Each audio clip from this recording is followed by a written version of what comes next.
Mona Sharon wrote a piece in the Bulwark saying that the DSA is a gift to MAGA. It's complete neocon slop, and as someone who comes from a similar background to most of the people at the Bulwark, I have words. And honestly, this was just a spark. They've been driving me nuts for a few months now. Tim Miller was clearly moving in the right direction and probably had a talking to by his pro-Israel overlord, Sarah Longwell. Tim, if you're listening, go off on your own. You're the only reason anybody listens to the Bulwark anyway.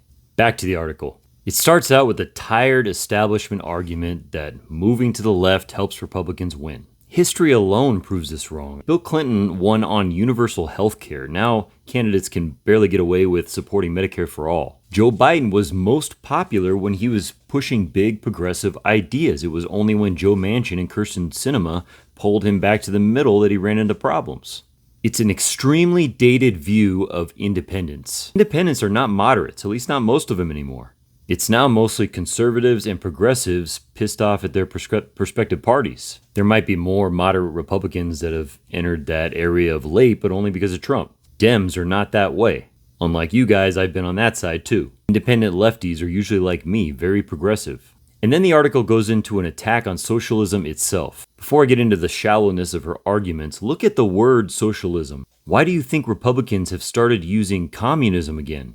Because socialism is not unpopular anymore. If you don't budge, they move. Her arguments against socialism surprisingly attack the countries in Northern Europe, specifically Sweden, and she mentions Norway, two of the happiest countries on the planet. And her argument stems from exactly why neocons are so disconnected from everyone. They only care about money. Sweden had a fiscal crisis in the 90s and they implemented neoconservative reforms. Lower taxes, deregulation, and you know the routine. She also casually mentions that Sweden nationalized their banks to prevent a further crisis, before moving on to her long-term neocon reforms. And the problems she mentioned didn't make life worse for most people. Growth was slower and wages grew slower, because we've never seen that in non-socialist countries. So did the reforms grow average wages faster and the GDP? Yes. But that didn't help Main Street. Wealth inequality grew. People had a harder time getting in and out of social programs because of the gap.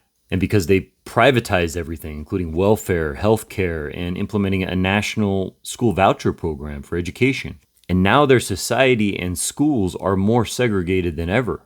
And poor kids are doing worse than ever. And then she crisscrosses again, saying that most of these European countries aren't actually socialist. The problem is neither is the DSA. In fact, I honestly don't even know why they call themselves that. They're socialist for certain industries like healthcare, like Europe, but still believe in private property rights and capitalism, albeit regulated in most industries. Socialism is the government owning the means of production, and a democracy, that's the people. Again, DSA only wants that for a few industries, and we already do it in plenty, like public safety. And then her grand finale is that to say that socialists don't really believe in democracy. I don't know how someone that gets paid to write about politics doesn't know the difference between political systems and economic systems. But if you're brainwashed by Reagan, I can understand why. If a country is more socialist, does the GDP tend to grow a little bit slower?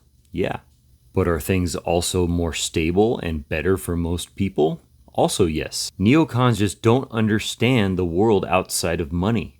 But most of us don't want to fight and step on each other just to try to get the most stuff. Most of us just want our own home, to be financially stable, and to find time for joy with the people we love.